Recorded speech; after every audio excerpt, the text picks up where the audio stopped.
Nova Sapiens. Learn today, lead tomorrow. India ദേശീയ ബഹിരാകാശ ദിനമായി ആചരിക്കാൻ തീരുമാനിച്ച ദിവസം ഏത്? Option B August 23. വൈക്കം സത്യാഗ്രഹത്തിന് നേതൃത്വം നൽകിയതാര്? Option B TK Madhavan. കേരളത്തെ ഭ്രാന്താലയം എന്ന് വിളിച്ച സാമൂഹ്യ പരിഷ്കർത്താവ് ആര്? Option C Swami Vivekanandan. തിരുവിതാംകൂറിലെ രാജവാഴ്ചയുടെ അഴിമതികളെയും അനീതികളെയും വെളിച്ചത്ത് കൊണ്ടുവന്ന സ്വദേശാഭിമാനി പത്രത്തിൻ്റെ സ്ഥാപകൻ ആര്? ഓപ്ഷൻ ഡി വക്കം അബ്ദുൽ ഖാദർ മൗലവി. കേരളത്തിലെ ആദ്യകാല സാമൂഹ്യ പരിഷ്കർത്താക്കളിൽ ഒരാളായിരുന്ന വൈകുണ്ഠസ്വാമികളുടെ പ്രവർത്തനങ്ങളിൽ ഉൾപ്പെടാത്തത് ഏതെല്ലാം? ഓപ്ഷൻ എ 3 മാത്രം.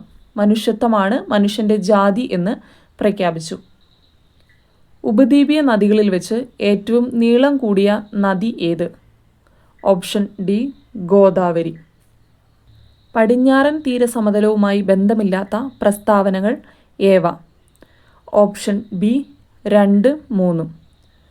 ഡെൽറ്റ രൂപീകരണം നടക്കുന്നു, താരതമ്യേന വീതി കൂടുതൽ. ഇന്ത്യയിൽ റെയിൽ ഗതാഗതം ആരംഭിച്ച വർഷം ഏത്? Option A 1853. 1959 ജർമ്മൻ സാങ്കേതിക സഹായത്തോടെ ഇന്ത്യയിൽ സ്ഥാപിക്കപ്പെട്ട ഇരുമ്പുരുക്കുശാല?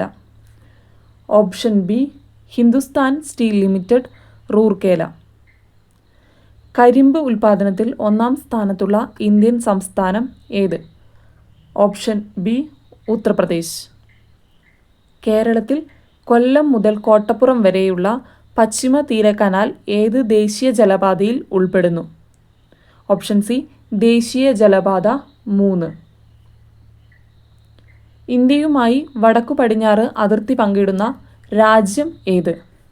Option C Afghanistan. Young India പത്രത്തിൻ്റെ സ്ഥാപകൻ ആര്? Option A Mahatma Gandhi. പാരമ്പര്യേതര ഊർജ സ്രോതസ്സിൻ്റെ സവിശേഷത അല്ലാത്തത് ഏത്? Option C ശുഷ്കമായിക്കൊണ്ടിരിക്കുന്നു. ഇന്ത്യൻ ഭരണഘടനയിൽ 6 മുതൽ 14 വയസ്സുവരെയുള്ള കുട്ടികൾക്ക് സൗജന്യവും നിർബന്ധിതവുമായ വിദ്യാഭ്യാസം മൗലിക അവകാശമാണ്. ഭരണഘടനയുടെ ഏത് അനുച്ഛേദമാണ് ഈ വിദ്യാഭ്യാസ അവകാശം ഉൾപ്പെടുത്തിയിട്ടുള്ളത്? ഓപ്ഷൻ സി അനുച്ഛേദം 21A. ഇന്ത്യൻ ഭരണഘടനയിൽ മൗലിക കർത്തവ്യങ്ങളെക്കുറിച്ച് പ്രതിപാദിക്കുന്നത് ഏത് ഭാഗത്താണ്? Option B 4A. ദേശീയ ഗാനമായ ജനഗണമന രചിച്ചത് ആര്? Option A Rabindranath Tagore. ദേശീയ ഗീതമായ വന്ദേ മാതരം ആദ്യമായി പാടിയത് ഇന്ത്യൻ നാഷണൽ കോൺഗ്രസിൻ്റെ ഏത് സമ്മേളനത്തിൽ ആയിരുന്നു? ഓപ്ഷൻ എ കൽക്കത്ത കോൺഗ്രസ് സമ്മേളനം.